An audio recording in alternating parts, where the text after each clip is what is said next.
Okay, I hope everyone had a good break. We're going to go ahead and get started again.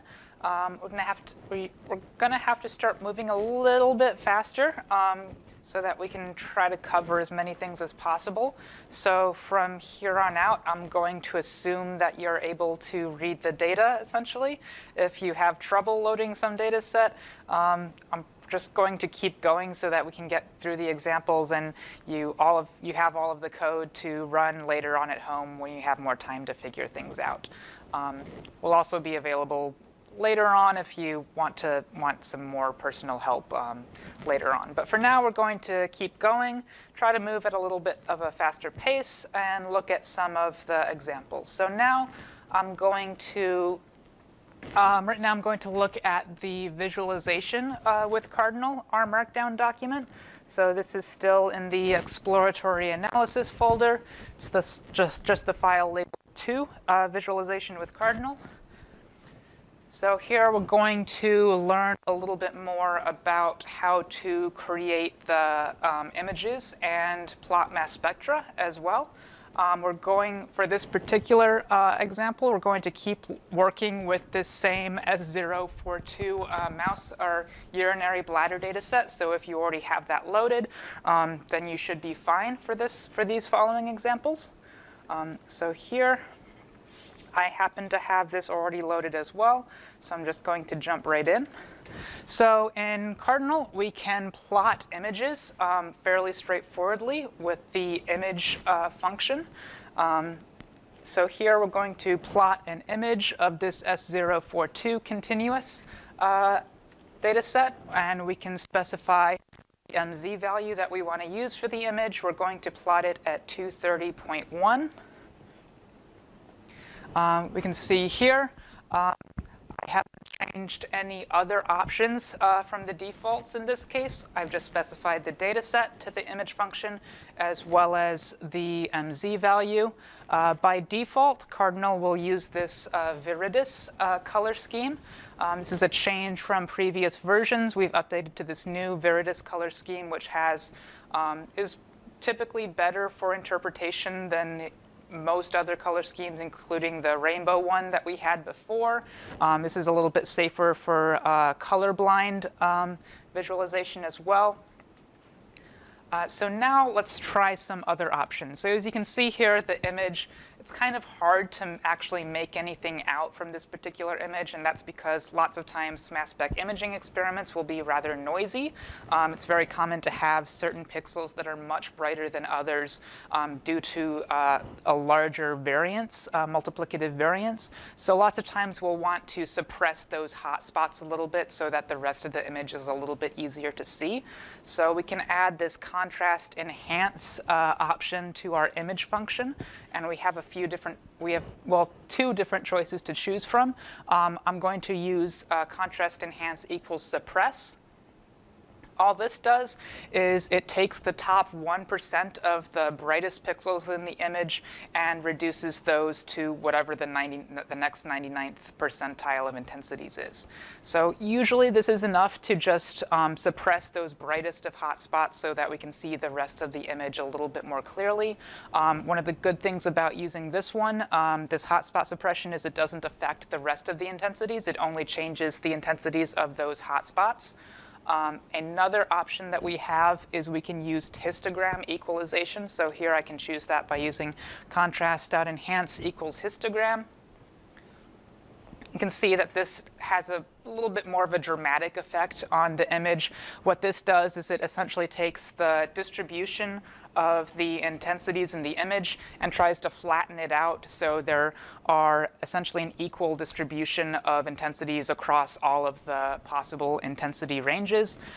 This does mean that all of the intensities are affected a little bit, so it's a little bit more dramatic than hotspot suppression. But if you have a really noisy image where hotspot suppression isn't quite enough, this can be useful as well.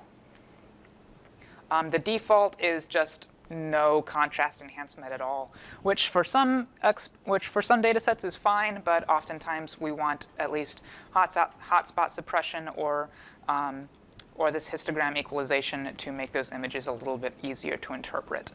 Another option we have is some sort of smoothing. This can also help smooth out the noise in images a little bit. Here we can use this smooth.image argument to image. And I'm going to specify first Gaussian. This just applies a Gaussian filter to the image. So all of the pixels are smoothed with the neighboring pixels using a Gaussian filter.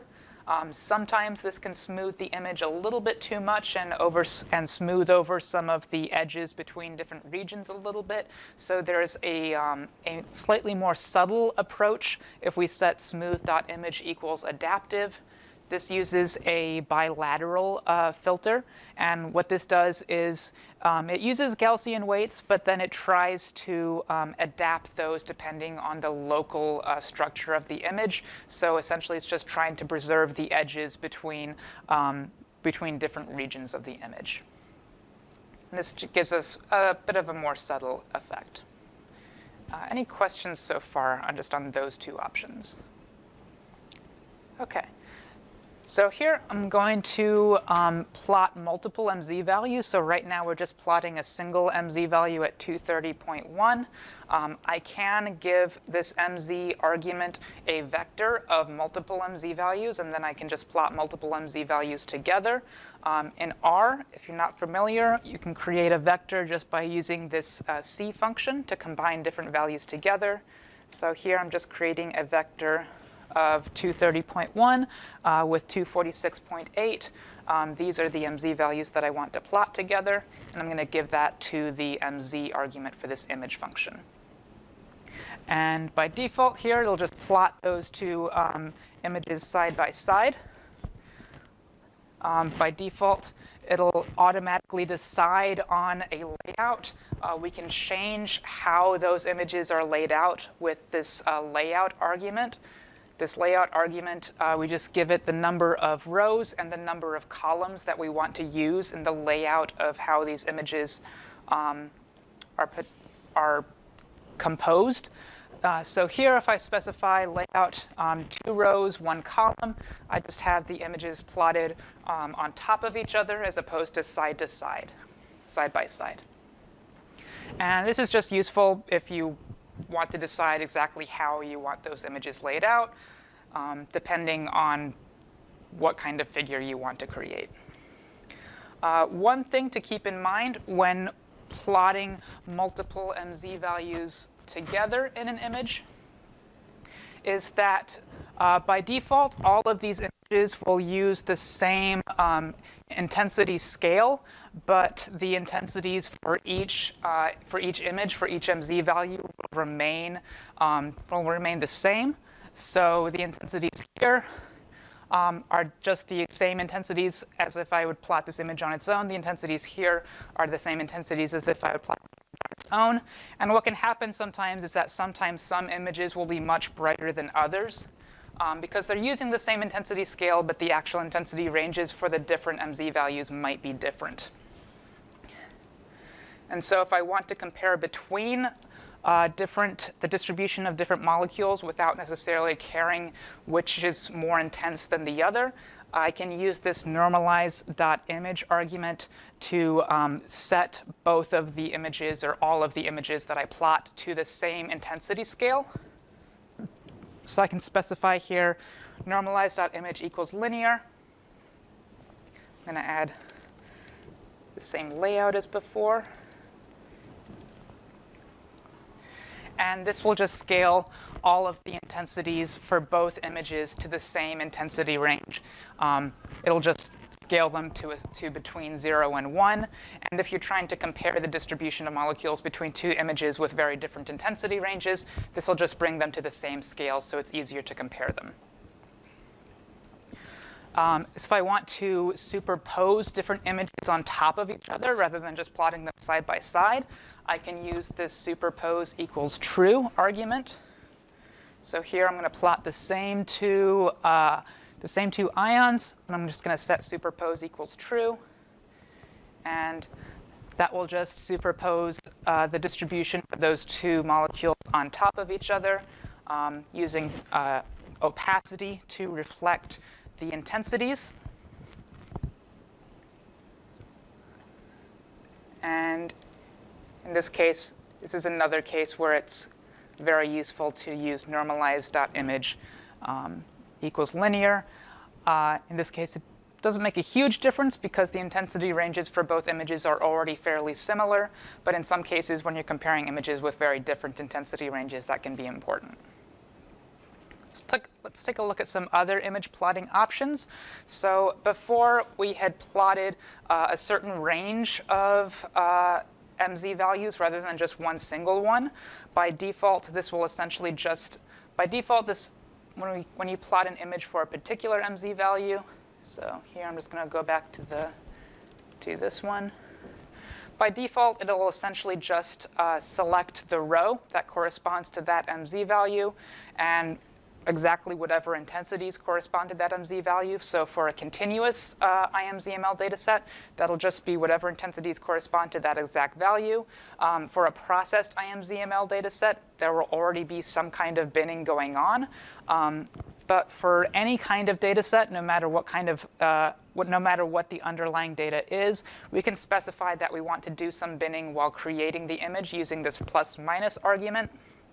So suppose here we want to plot an image, but using the intensities for all of the MZ values between 230.1 plus or minus 0.25, which is what is shown on the website. 230.1 plus or minus 0.25. In this case, it doesn't make a huge difference, but there are some cases where smoothing over the nearest MZ values can help because, especially for the process data, if you have a very fine mass resolution, there can be some slight errors, some slight differences in the actual MZ values. So that's useful. By default, it will just essentially take the mean intensity values in that range. I can use this subset argument to subset how much of the data is plotted. So here I'm just going to plot from x is greater than 25 and x is less than 150. In this case, that's not super useful because there's also another argument just to R's plotting methods in general that allows us to set the ranges of the x-axis. So in this case, there's no real reason to use subset, but this is a much more useful argument if you're plotting a data set that has multiple experimental runs, because by default, each of those runs will be plotted as a separate image, and you may only want to plot the runs from one or two of those experimental runs. And that's when this subset argument becomes much more useful. We can change what color scale is used for the image by setting this color scale argument. By default, this Viridis color scale is used, but we can change it to different color scales. This one is using magma. All of the color scales from the Viridis Light package are available. So if you look up the help page for this Viridis function, if you don't already know, in R, it's very easy to find the help or documentation pages for any function just by typing question mark and then the name of the function. So that's how I got here to this help page for Viridis. So this is the function used to create this Viridis color scale. We can see some other options like magma, inferno, plasma, Kividis. So these are the other color scale options offered by this Viridis Light package, which are all available through Cardinal. Cardinal itself also has some additional options, but for most images, I would recommend using one of the options from this Viridis Light package. Any questions so far? So yes? the smoothing and normalization, that doesn't actually change the source data. It only changes, processes it for the purpose of computation. Right. So the question is about the image processing here. So all of these options, smoothing the image, contrast enhancement, and the image normalization, all of these are solely operating on whatever image you're plotting. No data is actually changed. one thing I want to note specifically about this normalize option, this is not data normalization. It's not normalizing any spectra. This is just normalizing the actual intensities of these images so that they're on the same scale. It's totally different from normalizing the spectra in the entire experiment. So all of these are only working on the image. Any other questions? Yes? Does it matter where you put the arguments? If you do image and then you have your MZ, you have your, like, does it matter where that all goes together? Right. So the question is about the order of the arguments. So in R, the order that you use these arguments does not matter as long as you name them. So as long as I say contrast.enhance equals suppress, it doesn't matter where I put that. If I just put suppress, then it would have to be in the exact position that contrast enhance is in the original function. There are a lot of possible options available when plotting. So typically, I will name all of the arguments apart from the first one. It's usually safe to not name the first one, which is just the data set. But as long as you name any of these arguments, they can appear anywhere in the function. So here, I'll just show, for example, I'll change the order of this color scale and contrast enhance.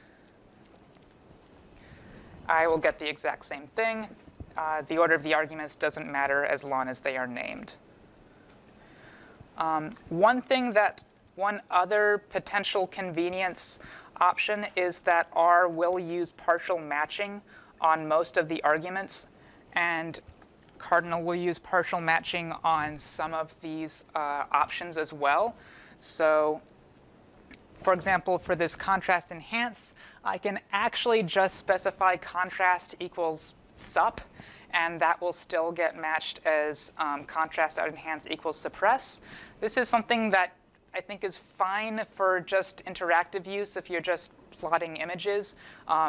If you're actually writing code that you want to reproduce later, it's good practice to write the full argument and the full option. But just something so that you're aware is that some partial matching can happen here if you type only part of the argument. Any other questions on the images? All right, we can also plot the actual mass spectra with the plot function. So here we can specify what pixel, the mass spectra from which pixel we want to plot by using this coord function, short for coordinate. And this coord function, we just give a list which specifies the coordinate of the pixels we want to plot. And this list should be named with the names of whatever the spatial coordinates are. It will usually work if you don't name them, but it's typically good to do so. So for example here, and by default that will almost always just be x and y, unless you specifically want to change those, which you can, but it's usually just going to be x and y. So here I want to specify, I want to plot the mass spectrum that corresponds to the x coordinate 100 and the y coordinate 40. So I just give plot a list with x equals 100, y equals 40, which I can just create using this list function. And I will give that to the coord argument of plot to plot this image. Like with image, we can plot multiple spectra at once. Note that here my x coordinates are 50 and 100, and my y coordinates are 80 and 40. So that means the actual spectra I'm plotting are from x equals 50 and y equals 80, and from x equals 100 and y equals 40. And also, like with image, we can superpose these mass spectra if we want to with superpose equals true. And that will just plot the mass spectra on top of each other if we want to compare them. Any questions so far? OK, so those are just the basics of creating images and plots. There's one example that I'm going to go over now. So on the, let's see. So I'm just going to quickly reproduce this first image on the IMZML website. And this comes from a much larger data set. It's not very large. It's only 850 megabytes, but it's quite a bit larger than the small examples we've been looking at so far. I just want to reproduce this image since this data set is often used by the developers of IMZML to test different software. So I'm just going to show you how we can get to the same image that was used in this particular publication. So here, first, I'll need to update my path. Because again, I have these data sets saved in a slightly different place on this computer than the one I used to make this. So I already know the mass range. It's 400 to 1,000. I'm going to specify that the resolution is 0.01 in absolute MZ units. I'm using that just because that was what was used in the original publication that this particular figure comes from. And what I have here is this mouse urinary bladder data set. With the current bin size, it has 6,001 features and 34,840 pixels. And I'm going to recreate this plot. I found out the MZ values that I'm using just from the caption of the figure in the original publication, which is linked here. I'm going to superpose them to overlay them and do some contrast enhancement. And I'm going to normalize the intensities to the same range. Also, because the original data set was plotted with a light on dark theme, I'm going to use Cardinal's new dark theme option that I'm going to specify using options cardinal.dark equals true. So one other thing that I'm doing here is that whenever you create a plot or image in Cardinal, you can actually assign the output of that to a variable that has the information for creating that plot. And you can just print that, that variable later on to recreate that same image. In this case, this is a slightly larger process data set, so it's taking a couple seconds. And so now I have all of the information to create this image in this G1 variable. And if I just print it, it'll create the image. So here I'm going to go back to the default color theme by setting options cardinal.dark equals false. And I'm going to move on to the next unless there's any questions on this part. All right. All right, so the last thing we'll cover in this introductory section is just some basics of how we can actually manipulate these MS imaging experiment objects in order to, say, subset to different mass features, subset to different pixels, and so forth. So here I'm going to, again, keep using this S042 data set. Oh. Well, I already have it loaded here. So this is the continuous version of that small example urinary bladder data set. So as we talked about, these MS imaging experiments, you can think of them as essentially matrix-like objects. The number of rows is just the number of mass features, the number of MZ values, and the columns are just the number of pixels. So this S042 continuous object essentially has 300 features and 16,200 pixels or rows. And we can actually subset the entire experiment just by using these bracket operators as if this were an ordinary matrix. So here, using R as bracket notation, and this, if you haven't used R before, we can just use this colon operator to create a sequence between two integers. So here I'm just creating a sequence from 1 to 10. and from 1 to 5. And so I'm just going to use this bracket notation to subset this experiment to the first 10 features and the first 5 pixels. Again, no actual data is changed. It just subsets the metadata so that this object now only refers to the first 10 mass features and the first 5 pixels. So this part should be pretty quick, regardless of the size of the experiment. Of course, if we're subsetting this by row and pixel, as if by row and column, that means we actually need to know the row and column indices.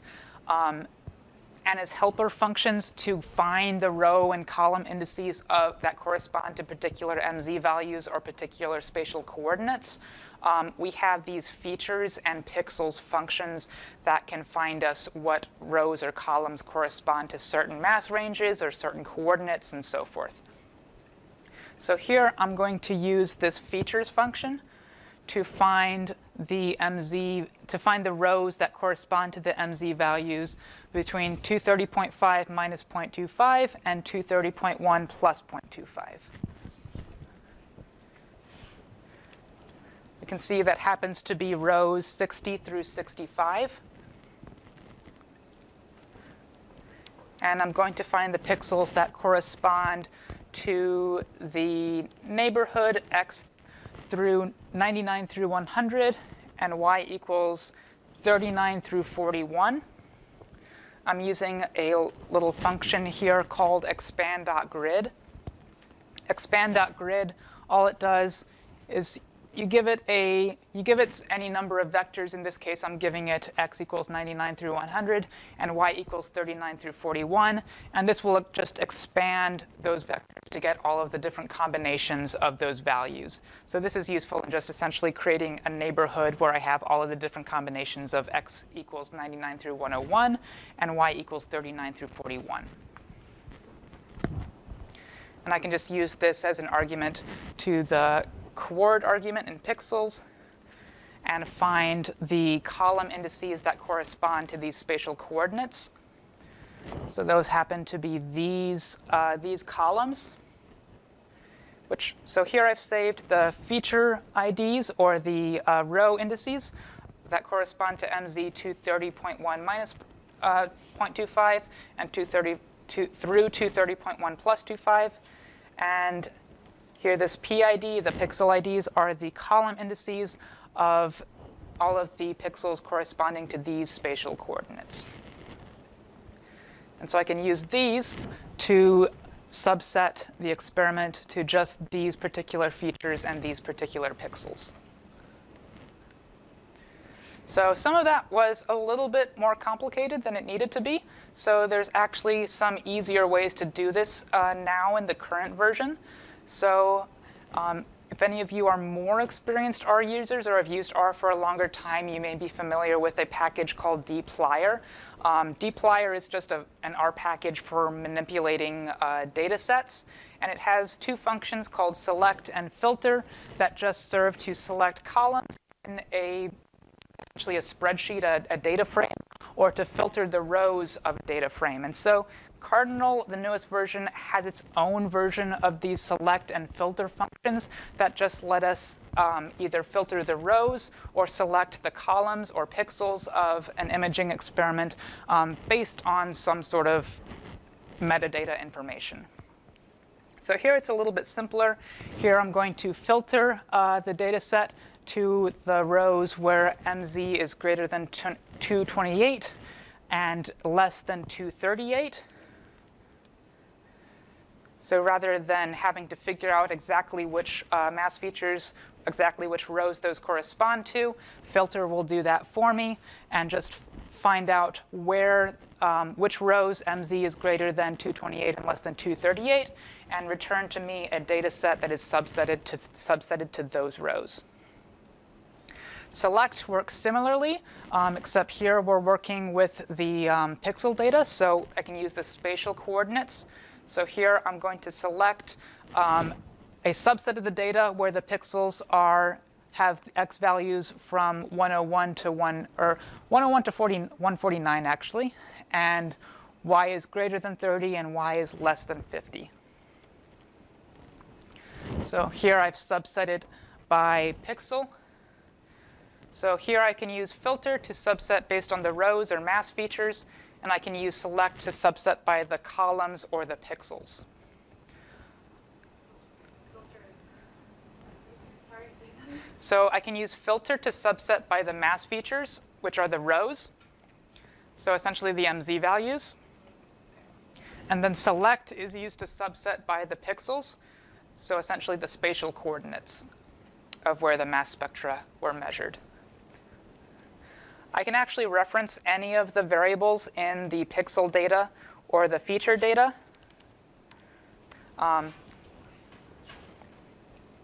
Right now, I don't actually have any other columns in those data frames apart from the coordinates, the run data, and the MZ values.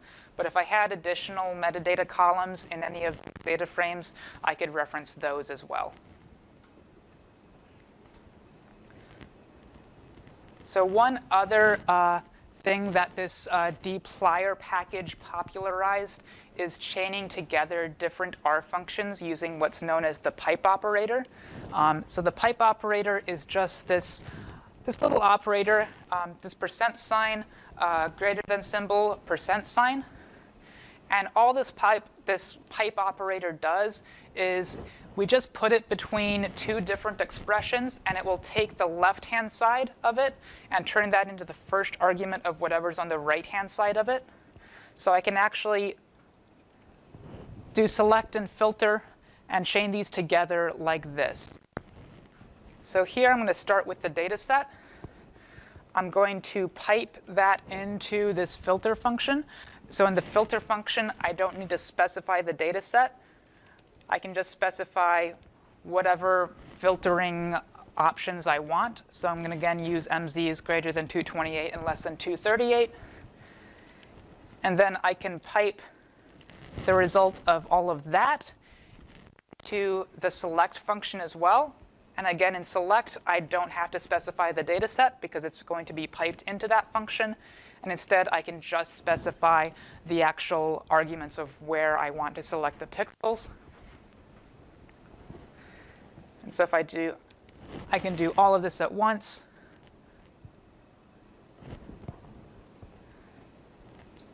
To subset both the rows and the columns and get a new data set that's subsetted like that.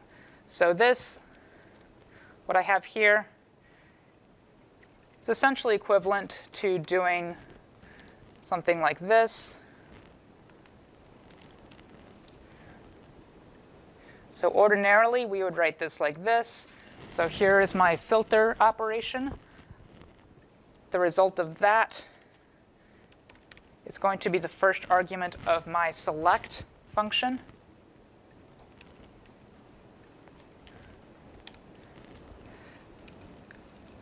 So the first argument of select is the output of this filter expression. And I'm going to use that to select the pixels as well. This is just a different way of writing it that's a little bit easier to understand, I think, in most cases.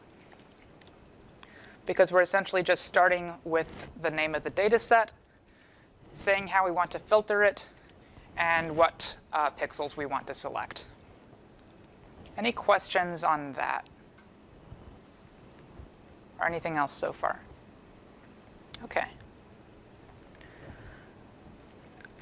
Another function that we've borrowed from this dplyr package is summarize. We can use this summarize function to summarize different aspects of the data, such as to calculate the mean spectrum or calculate the TIC. So here I'm going to do one thing that I'm going to explain in just a moment. I'm going to run this function register serial param. I'm going to explain what that does after showing you summarize. So here I'm going to summarize this data set. I'm going to calculate the mean by the feature, by the mass features. And so that will calculate the mean spectrum, essentially. And that outputs a mass data frame that has the MZ values and whatever statistics I just calculated. In this case, that's the mean. And so this represents this column will be the mean spectrum. And I can plot this mass data frame as well. I'm going to use plot on this mass data frame. I'm going to specify a formula. I want to plot the mean against the MZ values. The type of plot I want to create is a line plot. So I'm going to use type equals L. And I'm going to title it mean spectrum. Oh, it's kind of hard to see right now.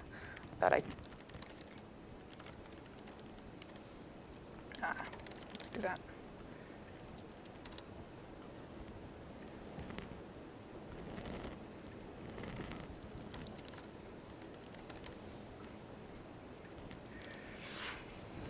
RStudio wasn't obeying my options for some reason.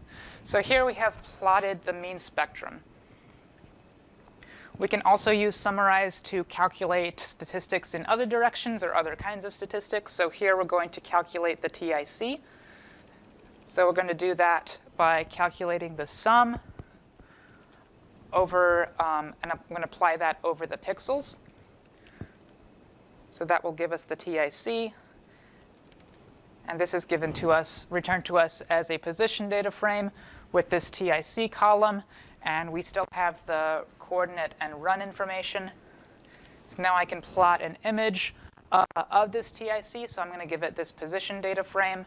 And I'm going to specify a formula that I want to plot the TIC against X and Y. I'm going to title it TIC, and I'm going to use some contrast enhancement here.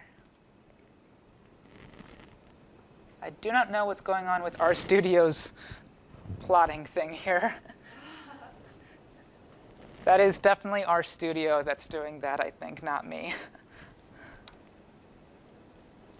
OK. So image, is image that in Cardinal, or is that just like another function? Because like image and plot, right?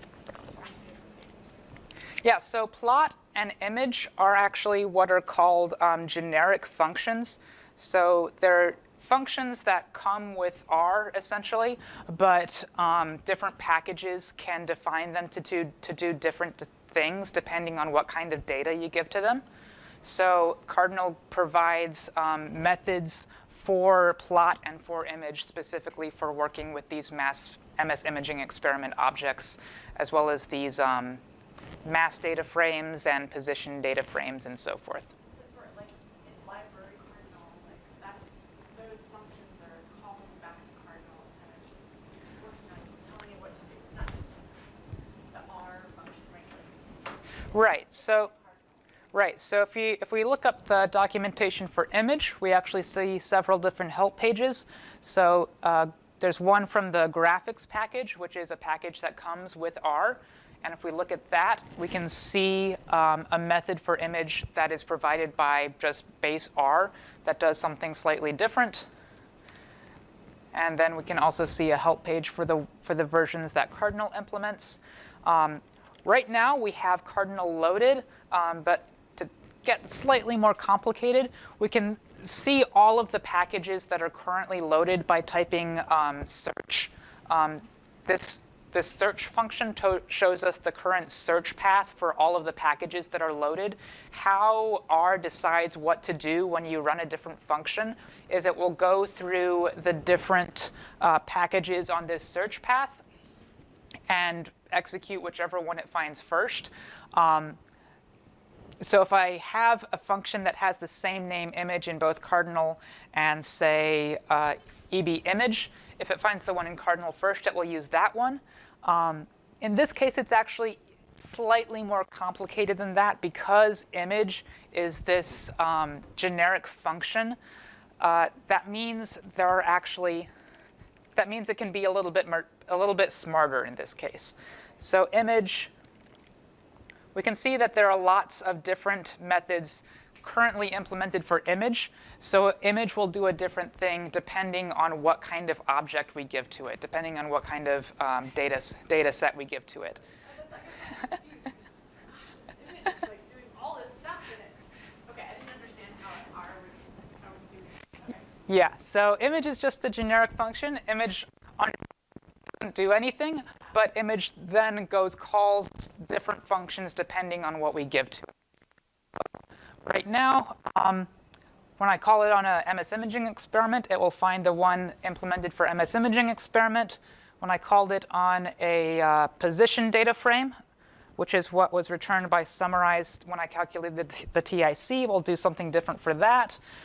It'll also do different things for these different kinds of results that I have, and so forth.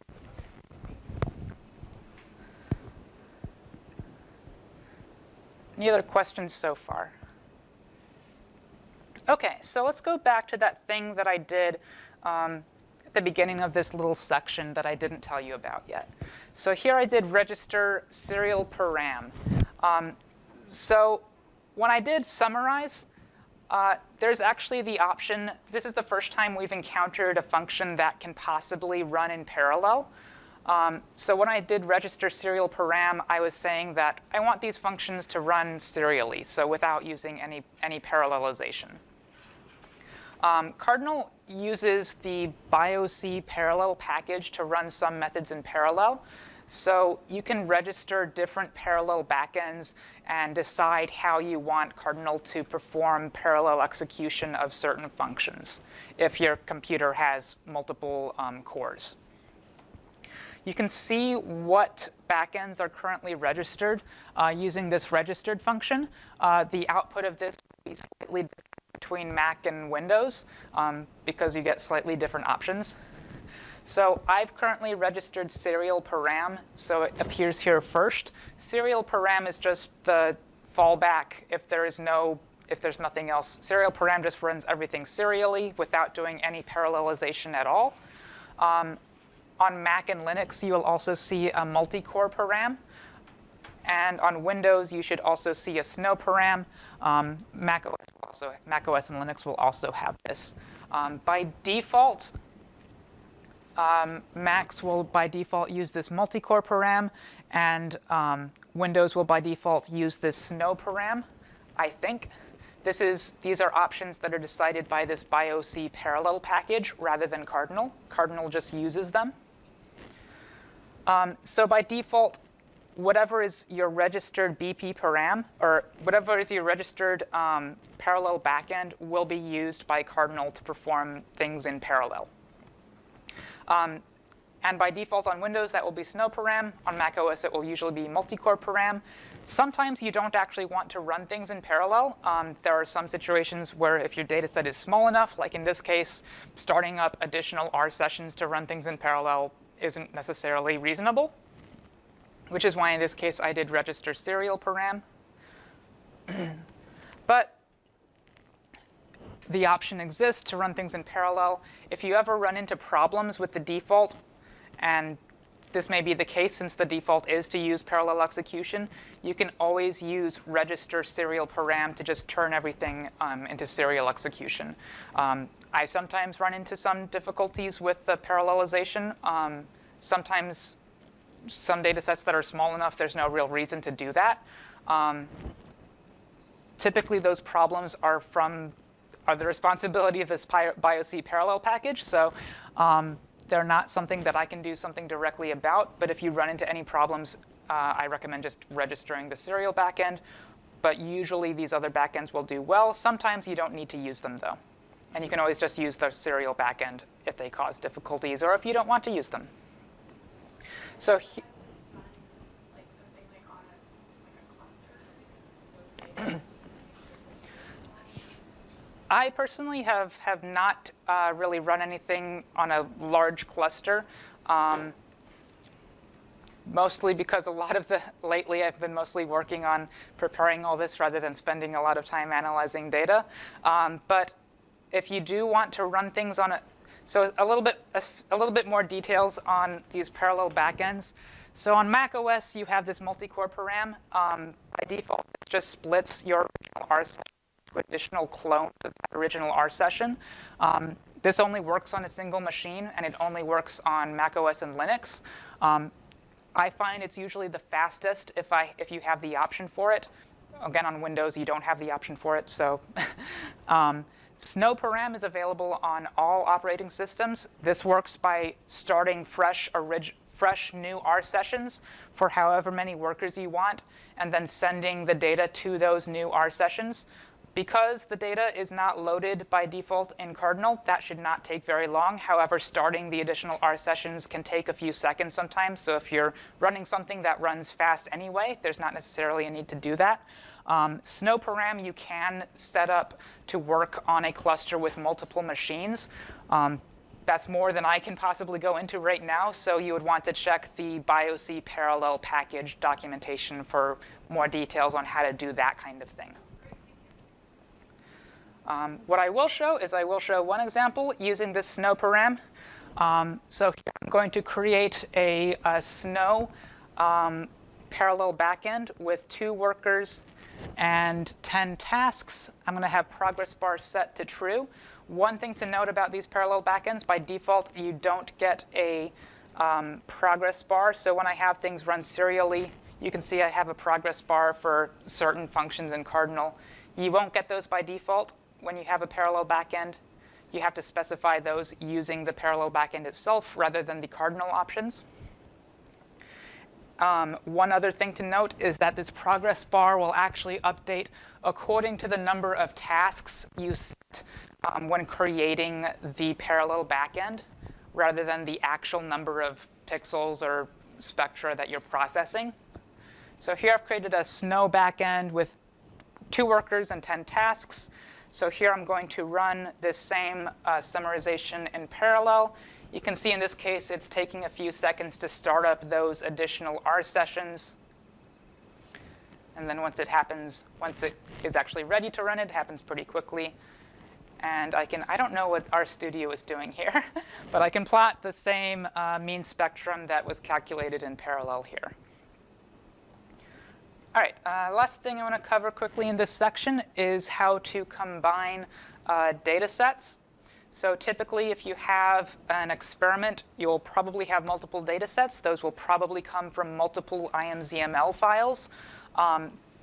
It's relatively straightforward to combine them, but the one thing that you have to make sure is each of the data sets need to have matching MZ values and matching MZ axis. So here, I'm just going to create a second version of this S042 object. So here I have my original one. Here's this new one that I created. The only thing I've changed is I've changed the names of the runs. So this second version has S42 continuous-2 as the name of its run. And I can just combine these essentially by column using this cbind function. So this is a function for combining matrices by column. In this case, it will also work for combining MS imaging experiments by column, essentially. And so the result here, this is just a data set with both of these combined. RStudio is killing me here. By default, when we plot images from a data set with multiple runs, it'll just plot separate images for each of the runs. You can use the subset argument to image to change that if you want to use only a subset of the runs. One thing to keep in mind when you combine data sets together is that they do need to have the same MZ values. For processed imaging experiments, that's not too difficult. You can just set the mass range and the mass resolution to be the same when you first read in the data. For continuous imaging experiments, that can be a little bit more difficult. There is a processing function, we'll talk about it if we have time, called mzbin, that will bin the data to whatever MZ values you want. But in the simplest case, for processed imaging experiments, you can just update, either read them in with the same mass range and resolution, or change them after you've read them in using the methods we've talked about before. Any questions so far?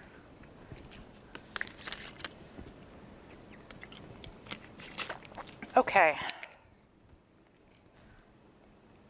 So, one other thing I want to talk about is how to select a region of interest. So oftentimes, you will want to select some sort of regions in order to annotate your data. with healthy versus tumor, select or whatever regions you happen to need. So there is a select ROI method that will do this. It works the same as image. The main thing that you need to keep in mind is that if you're selecting a region on a data set with multiple runs, you will want to make sure you set the subset argument so that you're only selecting from a single run at a time. Otherwise, the function used to detect where you're selecting won't work properly.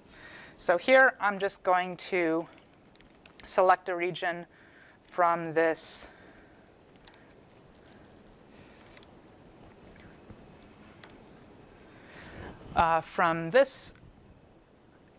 let me add some contrast enhancement to that.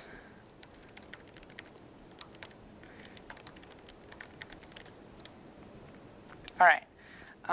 So select RI works the same as image, so it takes the same arguments, and it will just plot whatever image you give to it. So here I'm going to select a region on this MZ equals 230.1 image with some contrast enhancement. This is one issue where RStudio is not as good as if you're just using the ordinary R GUI. And that's because the way that RStudio plots the images, they're not allowed to be quite as interactive as if you're just using the ordinary R GUI. So here you can see I can select things. Normally this would be dynamically updating to show the current selections. RStudio, for some reason, doesn't allow that. So it will only show up after I finish selecting. What this returns is just a logical vector, so a vector of Boolean true or false that indicates whether that particular pixel belongs inside the region that I selected. I will show you. Let me see if I can do this quickly. So this is the ordinary R.app that comes with Mac. Windows will have its own version, but this is just the normal R GUI that you get with R rather than RStudio. So I'm going to try to do this quickly using this version so you can see how it's supposed to work.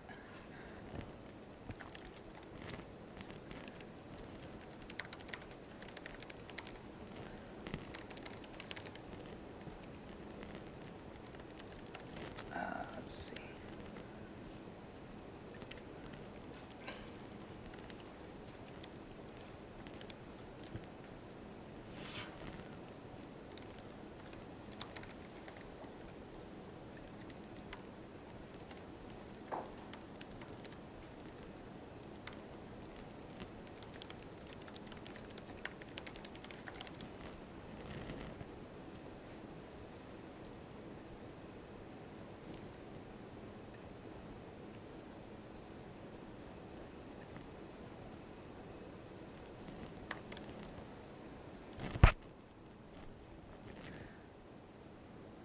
All right, so now I have the same data set loaded here. And let me get a sanity check on the image I want to plot.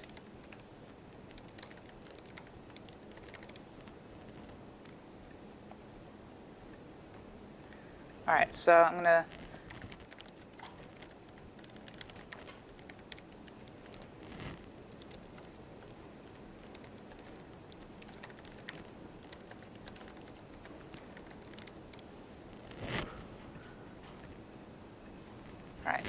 well, the line is kind of thin here, but in this case, it's updating like it's supposed to.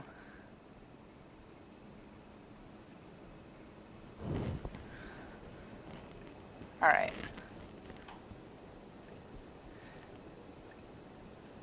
So I just wanted to show that. All right, any questions so far?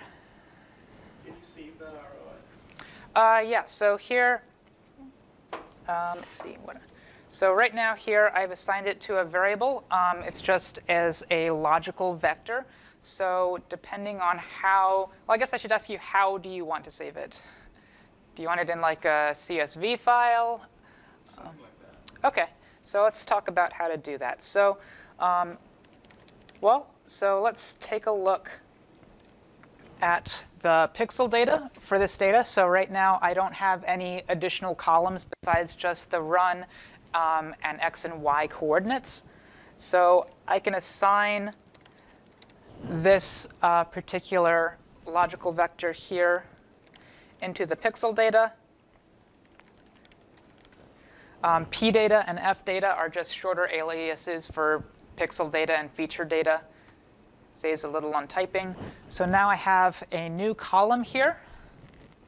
I'll also create one that's a factor, so a categorical variable. So you can use this make factor function with regions that you've selected and give them names if you want to have multiple regions. So here I'm just going to create a factor, which is R's version of a categorical variable that just has levels for the tissue or the background. I'm also going to assign this into the pixel data.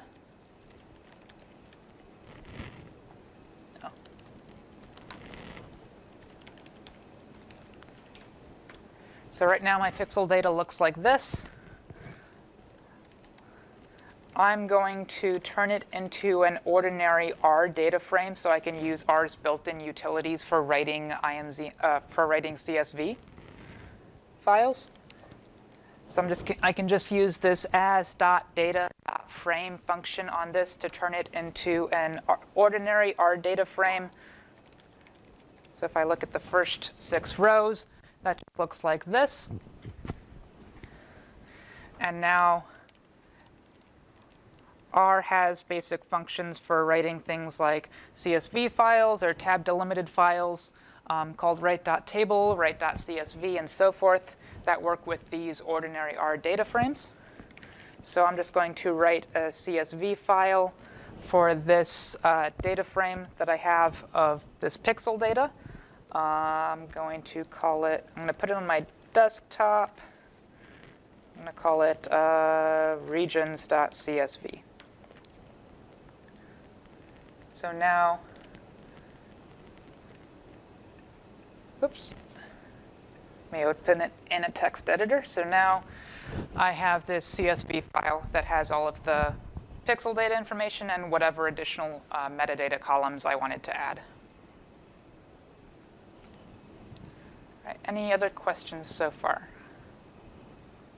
Could you go back one step when you were doing pixel data and when you were getting into the CSV? Yeah, so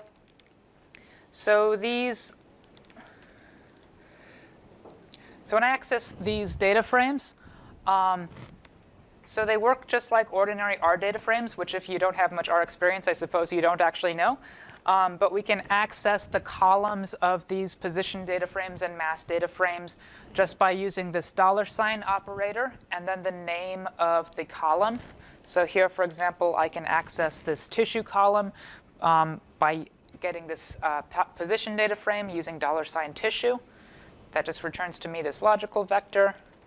I can get the regions column by doing the pdata $regions and so forth.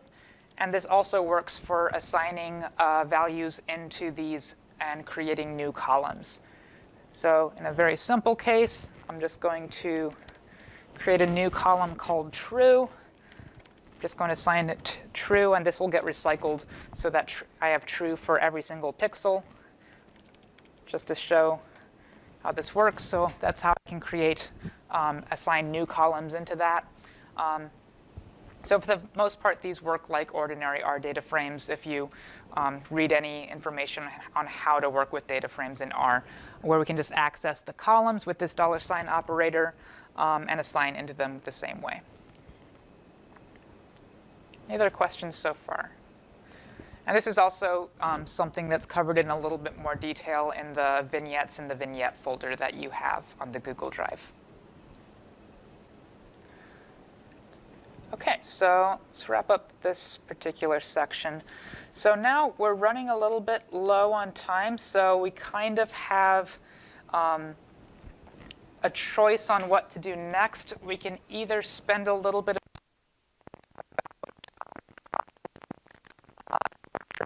or we can jump straight to showing some examples of statistical analyses. What does everyone want to do?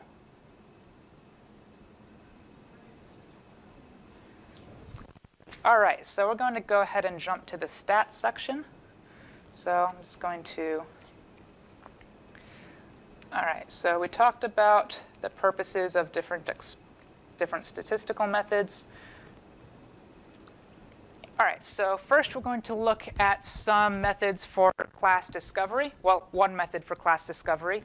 So we're going to assume for now the statistical goal is to discover within the tissue with some kind of homogeneous composition. So in this case, we have this pig fetus data set. We essentially want to recover regions like the heart, the brain, the liver. In this case, we kind of have some idea of what organs we can expect. But in the more general case, we might have no idea what kind of regions we're looking for. And the goal is we want to segment the image using the entire data set into some sort of regions like that we can interpret. And we also like to figure out which of the mass features are actually important in distinguishing these regions from each other. So here we're going to be using a method that I developed as part of my PhD called spatial shrunken centroids. The basics of this method is it essentially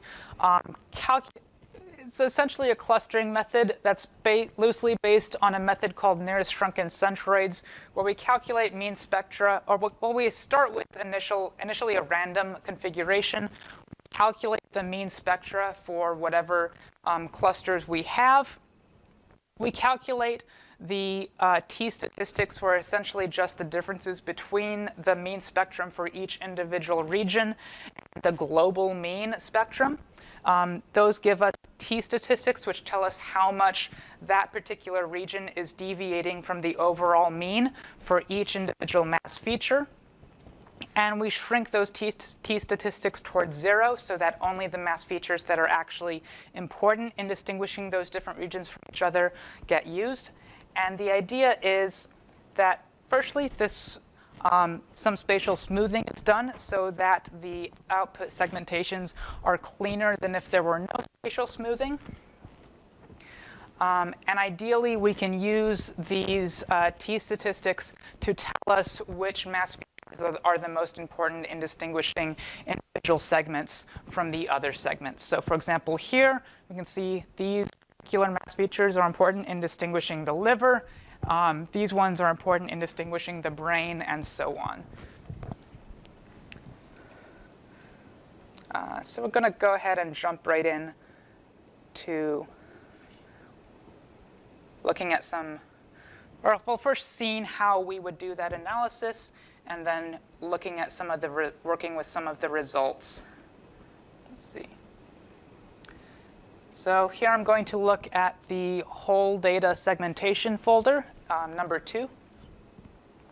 I'm going to open the spatial shrunken centroid or spatial centroids cluster.rmd. I'm also going to restart our studio because the plotting in it has gotten weird.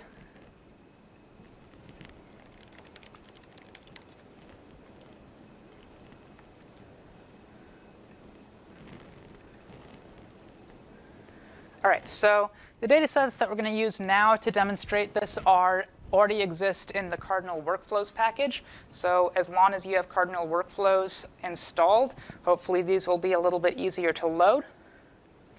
So here I'm going to use this data function to load the data from this Cardinal workflows package that correspond to this pig data set. This data function just loads data from packages.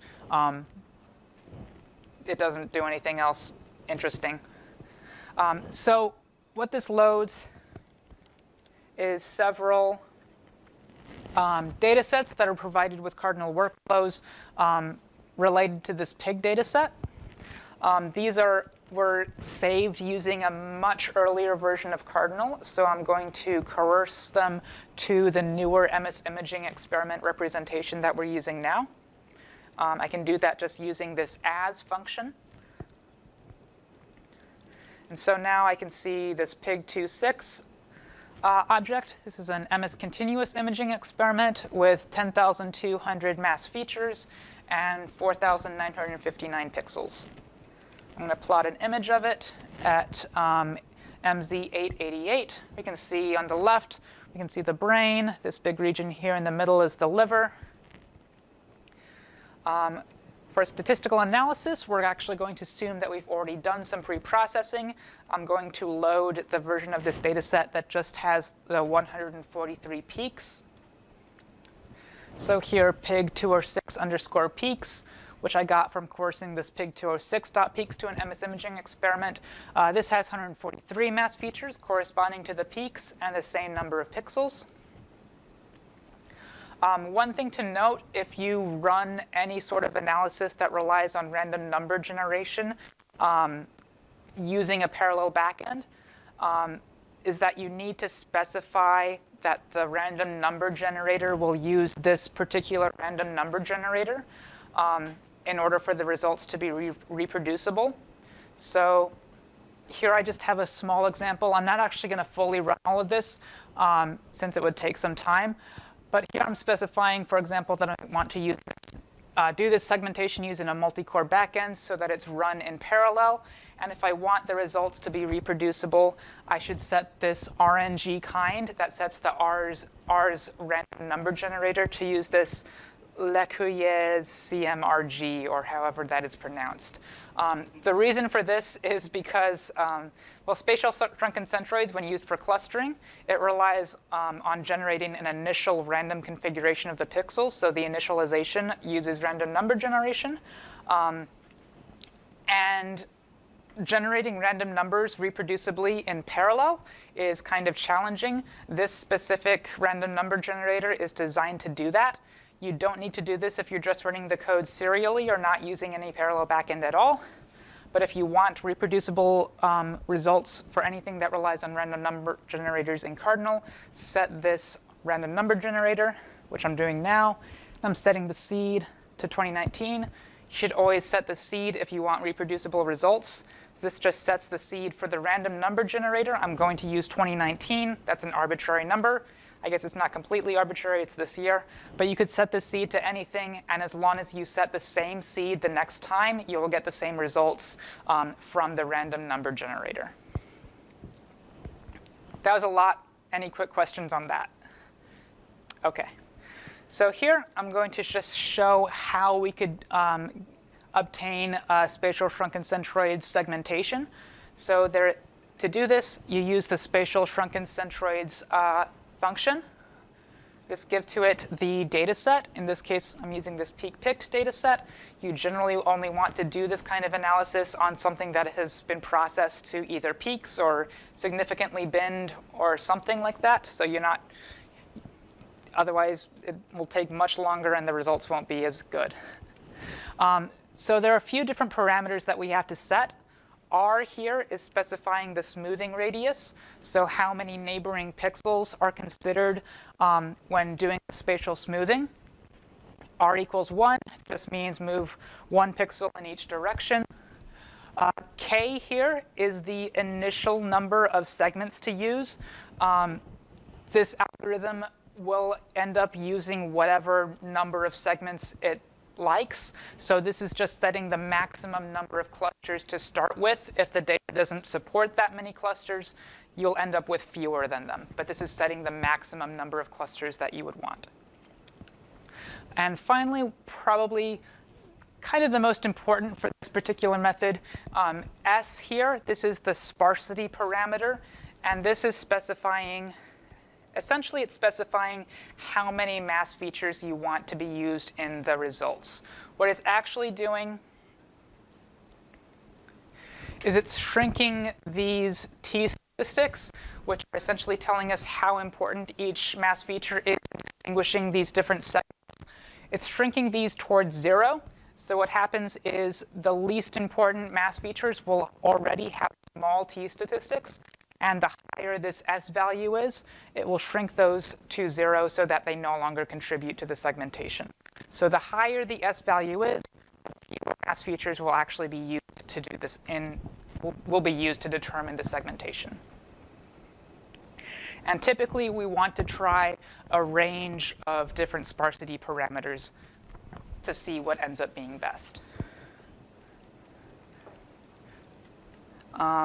Method, this can either use Gaussian or adaptive weights. So the Gaussian weights, those are just a Gaussian filter, essentially. The adaptive weights, like we talked about before, try to adapt to the local structure to preserve edges between regions. So I'm going to go ahead and start this just to show how it works, rather than actually let this finish completely, which would take a few minutes. I'm going to go ahead and load some of the pre-computed results from Cardinal workflows. So I'll let this run for just a moment so you can see what it looks like. So it actually initializes by doing a and cluster using k-string in a lower dimensional feature space to get a good initial segmentation configuration. And then it will do the actual spatial shrunken centroids algorithm. Oh, it actually finished relatively quickly. So I'll go ahead and show you these results briefly. I have the ones from Cardinal workflows tries a much larger parameter space, so we'll look at those as well. So once we have results, we can, well, if we just print them out normally, it gives us some of the same information that we get from the full data set. You can see that it's a spatial shrunken centroids output. We get the same information about the number of features and the number of pixels.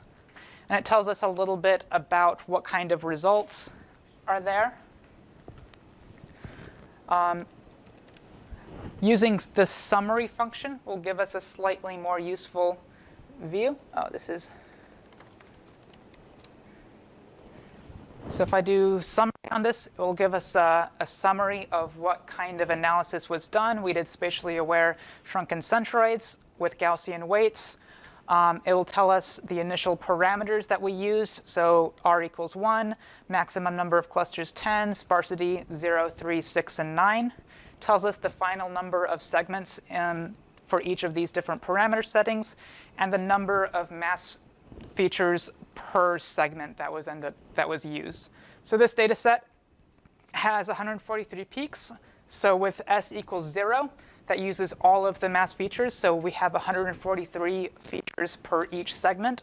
As the sparsity increases, the method uses fewer and fewer mass features to determine the segmentation. So here, when s equals 9, the segments are determined using only 66 out of those 143 mass features. So if I want to plot the results, I again can use this image function. Now by default, this will plot the results from all of those different, from all of those models we tried. Often that's not what you want. So you can specify what model was used, where model corresponds to which combination of these parameters we used to fit the model. So I'm going to specify r equals 1, k equals 10, s equals 9. So I'm going to look at the version that used about 66 mass features per class. And so here we can see it was segmented into the heart, liver, brain, and so forth. So I'm going to load. Now I'm going to load from Cardinal workflows some results that have a larger parameter space and explore the data a little bit more. So here are the results from using a smoothing radius of 2. Maximum clusters set to 20, s equals 9. This ended up with only 6 segments. So I'm going to focus now on the segments defining the brain, heart, and the liver. So I can specify which segments I want to plot using this column argument to image. So here, the brain is the third segment, the liver is the fifth, and the heart is the sixth. So I'm going to just plot the segments 3, 5, and 6 using this column argument, because I want to focus on these segments for right now. We can plot the mean spectra for those segments using plot. Again, I'm going to give it the result data set, the specific model that I want. I'm going to specify I want to plot the centers, segments 3, 5, and 6. LWD here is just setting the line width that will be used. You can see if I don't use that, the lines are just thinner. So these are the mean spectra for the brain, heart, liver. Is that the right order? Now, most interestingly, we can look at the t-statistics, which show us which mass features were most important in determining these different regions. So here, for example, we can see for segment 6, which happens to be the heart, well, there are not very many mass features associated with the heart. It's pretty much these 2 or 3 features down here that are associated with the heart. The liver and the brain have a lot more features associated with them. What's the one on the bottom? So if the t-statistics are positive, that means that that mass feature has higher abundance in that segment than the mean spectrum. And if it's negative, that means that that mass feature has a lower abundance than the mean spectrum. So the positive ones are overexpressed, the negative ones are underexpressed relative to the overall mean spectrum. I'm so sorry, I have to leave. I have another program in Cambridge. But it's very interesting. I don't want to leave. Thank you All right. again. Have a good afternoon. So now if we want to figure out exactly what these correspond to, which mass features these correspond to, we can use this top features function to do that. So here I'm going to extract the top features from this result. I'm going to specify which model. And I want to specify for class, the class equal to 6 here. And this returns to me the top ranked mass features corresponding within that model corresponding to the 6th segment, which in this case is the heart.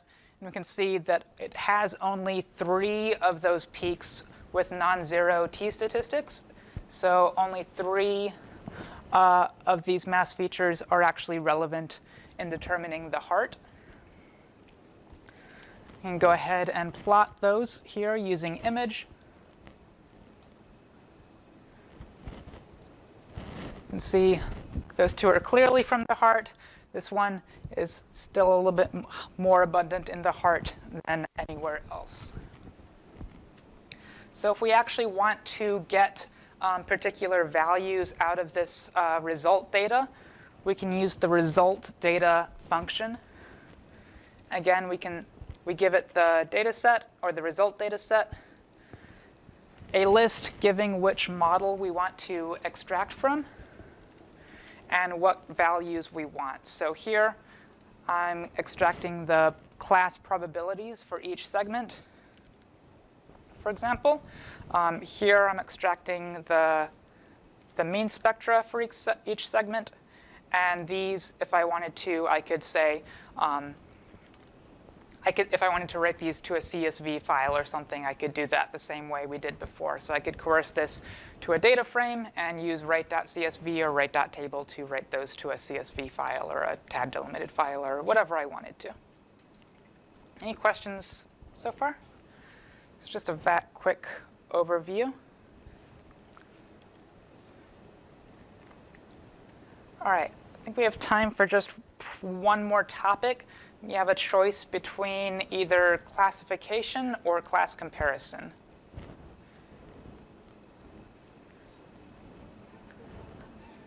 Class comparison? Okay, well, Dan, you're up.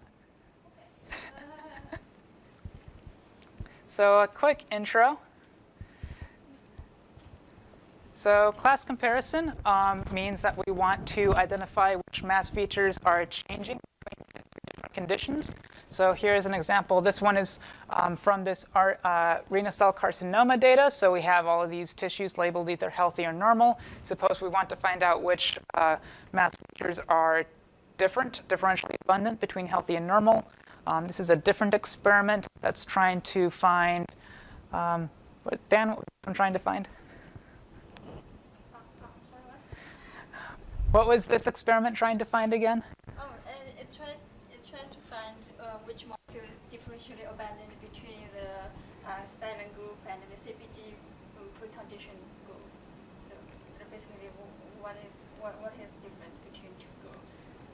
So some of the basic issues when doing class comparison with mass spec imaging data, well, exactly how do we do it? So one of the simplest ways we could possibly do this is just to average. So take the mean spectrum from each tissue sample and compare those. Lots of times that's not going to be very sensitive. So what our idea right now is we want to actually capture the heterogeneity within tissue samples some way, while also trying to use what we know about statistical modeling to capture as much variation as possible.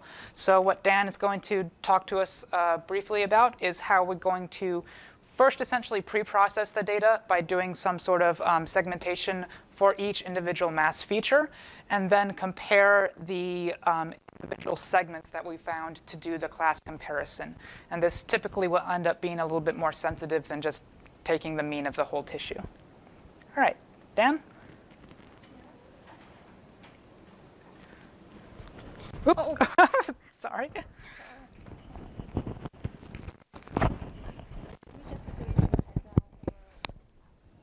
Yeah, why don't you do that? Here.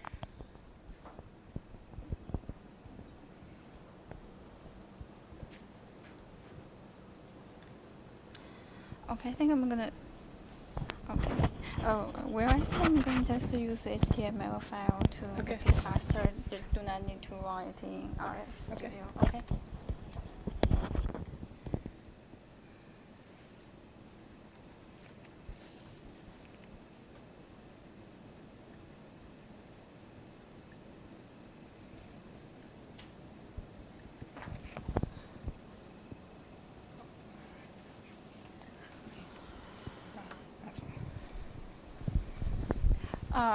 Okay, so I'm not gonna run the code in RStudio. I'm just gonna talk about the results, and you can practice after this course.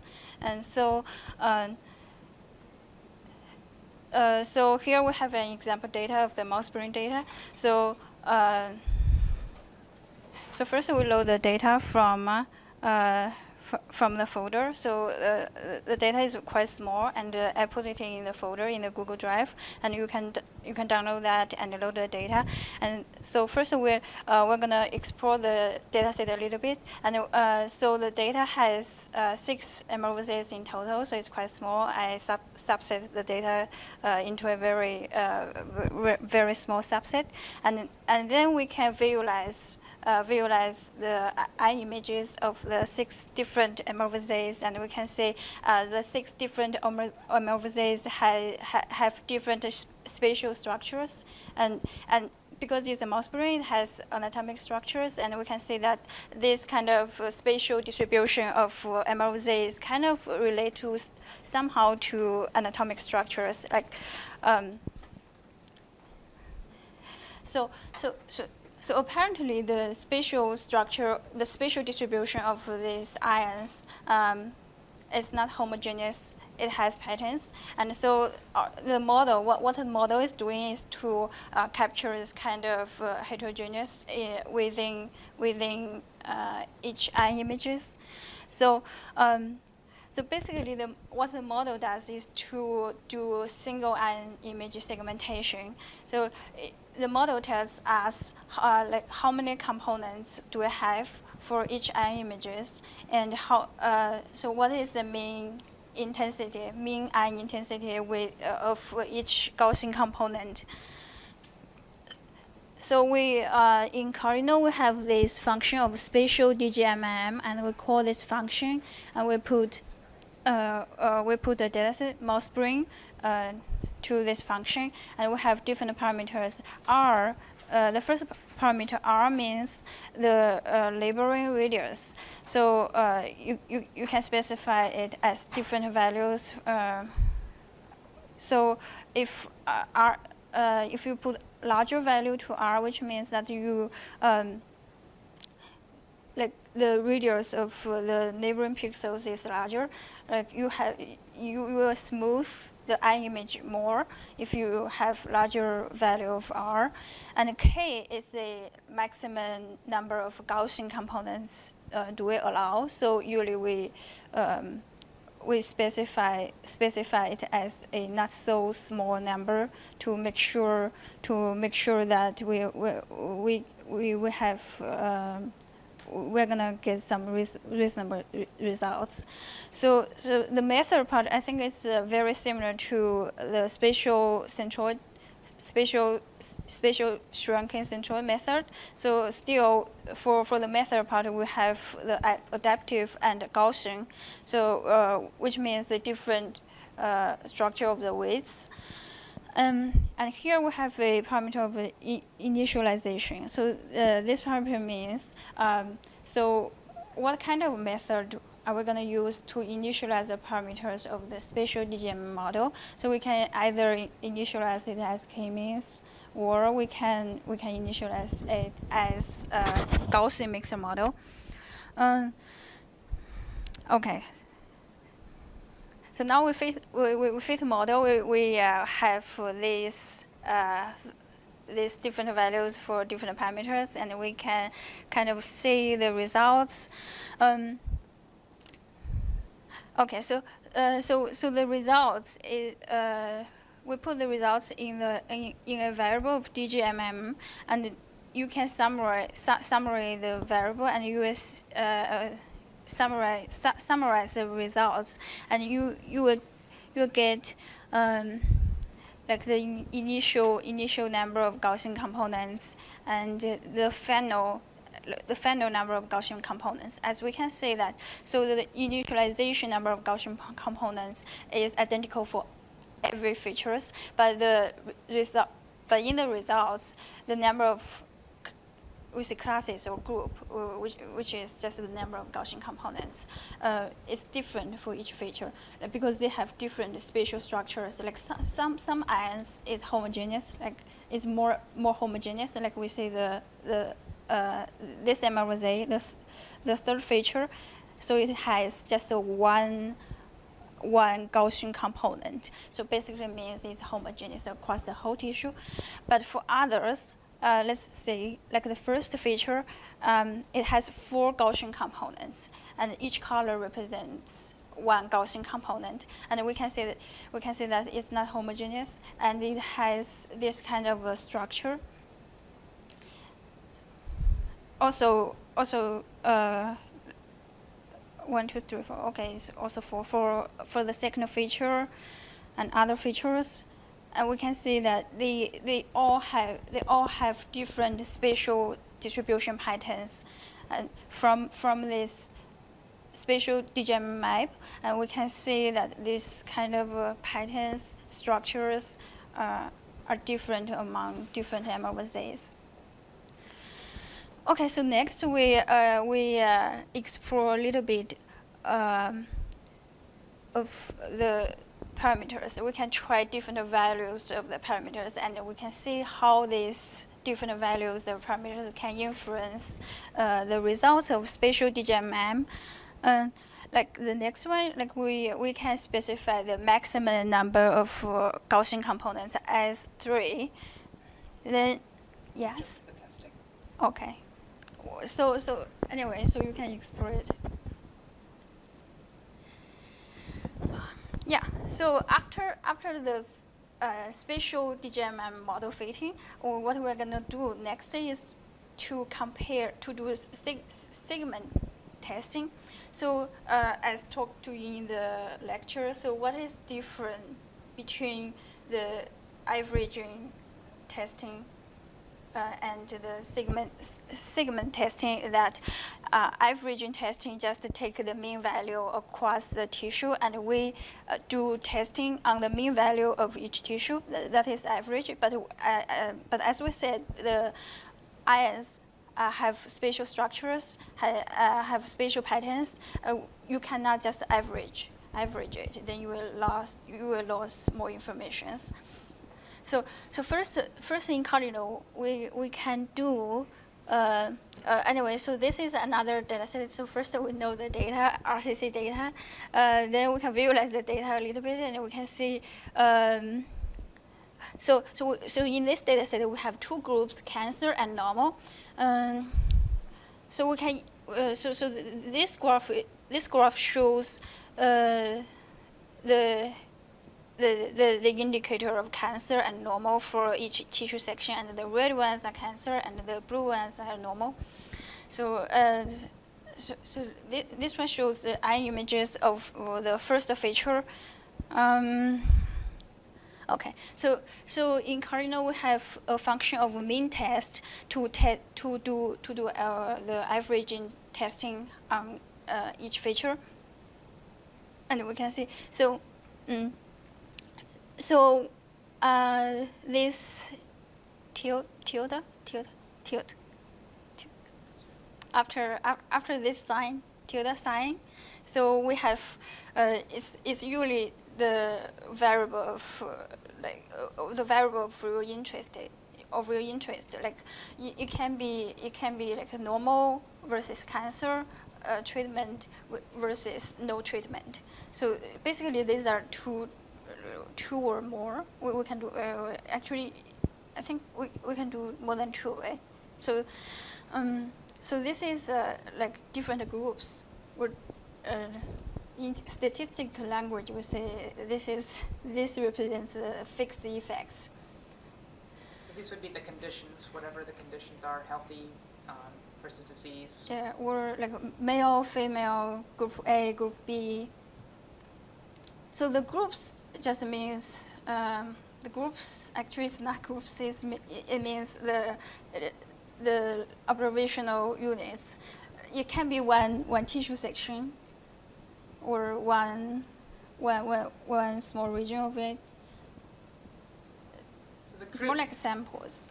So the groups here correspond to whatever your actual observational unit is. So your actual separate samples. So if you have multiple samples on the same slide, on the same run, you would want to set this groups so that each individual sample that you have is in a different group.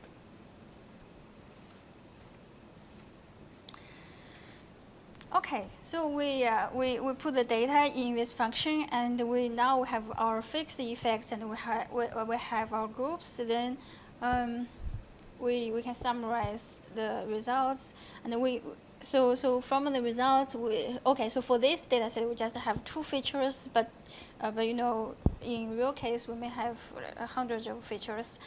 So what is LR? Likelihood ratio. Oh, likelihood ratio. Okay. So the p-value is like the p-value of the fixed effects. So like smaller p-values indicate that there is a larger chance that this feature is different between these two groups. So if we do, in this case, we just have two features, but in real case, we have hundreds of features. So the problem comes to multiple testing. So if you have multiple features to test, you have to adjust the p-value. So here we provide different methods of p-value adjustment, and then you can get a final result after the adjustment of p-value. So anyway, here we just have two features, and after the p-value adjustment, we still get one significant feature, which is feature 1. So it has a p-value smaller than 0.05. So which means this feature is significantly different between these two groups, cancer and healthy. Okay, so segmentation-based testing is that we do not average. Yes. I'm sorry. False discovery. So the FDR here is the false discovery rate. So it's going to be the same thing as this adjust p. It's just different between the two different outputs. Okay, so the difference of segmentation-based testing is that we do not average the eye intensity across the whole tissue. Instead, we segment the whole tissue first, and we just compare the mean intensity of just one component. So if we're going to do this, we first need to run spatial DGM model to segment the eye images.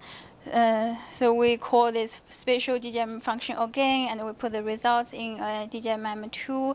And DGMM2 is a spatial DGM class, and then we can call the function of segmentation test, which takes DGMM2 as an input, and similar to the mean test. So we also have, so in this case we have diagnosis as two groups, cancer and normal.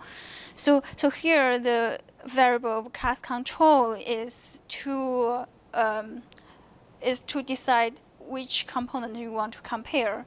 So the Y max means that you want to compare whatever component with the highest mean value across the tissue. Like we say, if you get two components in total, and Y max means that you want to compare the component of higher mean intensity. Okay, so similar. Summarize the results of segmentation test. Okay. All right, so we're running out of time, so we're gonna go ahead and start wrapping things up. The point here is that the goal, what we're proposing, is if we segment the data first, we can capture some of the heterogeneity within each individual tissue sample, and then only compare the segments of the image that are most likely actually differing between the two, rather than averaging over the whole sample. This is also probably going to be better than manually selecting a region, because if you manually select a region, you're probably going to be doing it on some ion image, and so it can bias the results because you're only going to select what you can actually see being different, whereas this will be not biased in that same way. Any general questions on this? Yes? I just wanted to, so we did that at the very beginning, we loaded this mousebrain.r data. Is there any way to figure out what that data set looks like, or how did you do any sort of manipulation or preprocessing to get it ready? So here, so this mousebrain.r data, you can see a few images from here. These have been processed a little bit because the original data set was much, much larger than this. It was like 10 gigabytes. We've just reduced it to this part so that you can actually load it.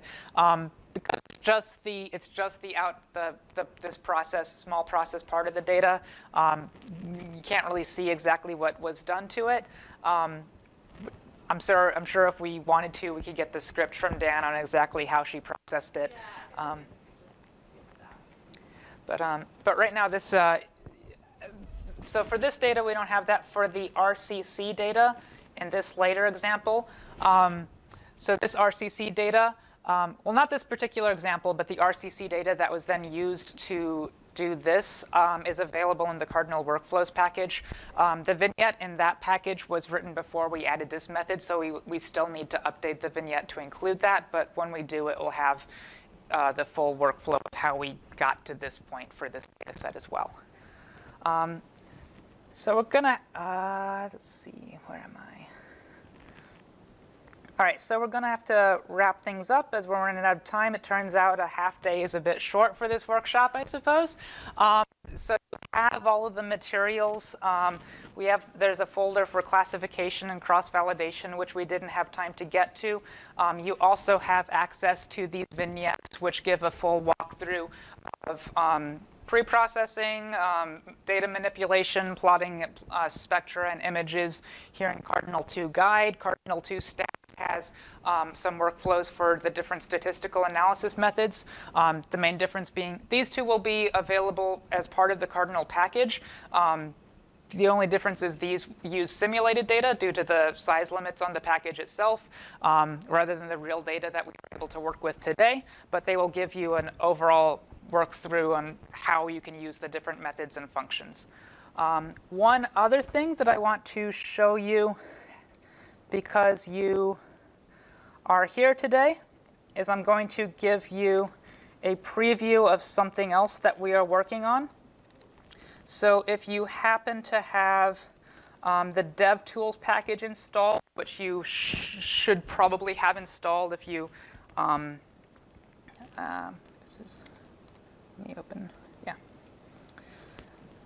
So if you have the DevTools package installed, which you should have installed if you followed the instructions, you can use DevTools. Kuistilu is my name on GitHub. You can use DevTools install GitHub to install this package that we're working on. I've actually installed it before, which is why this isn't working.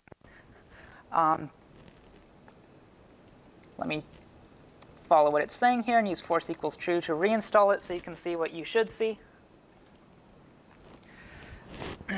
So I'm just installing this package Cardinal Viz.